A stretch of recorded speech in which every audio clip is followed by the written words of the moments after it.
Caught in betrayal's web. I knew something was off the second I walked into work and saw my boss's crisp white collar smeared with a shade of lipstick I'd bought for my girlfriend last week.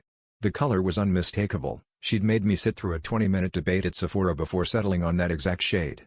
My stomach twisted, but I kept it together until that night, when she got home from her so-called girls' night out, her hair tousled and her smile a little too bright. I asked her about the lipstick.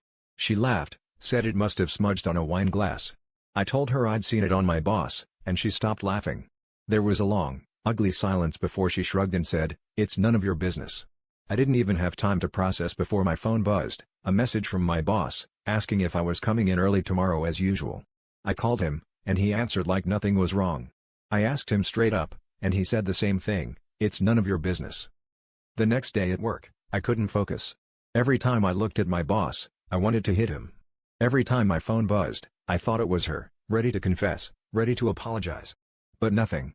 I did what I always do when I feel trapped. I started imagining all the ways they could have hidden this from me, all the times I'd been just out of the room, all the jokes I'd never understood. By lunch, it wasn't even about them anymore, it was about me, about how blind and stupid I must have looked. After work, I walked home alone. I realized I wasn't angry at them, not really. I was angry at myself for needing their answers, their permission to feel betrayed. I'd always prided myself on being chill, on not letting jealousy eat me alive.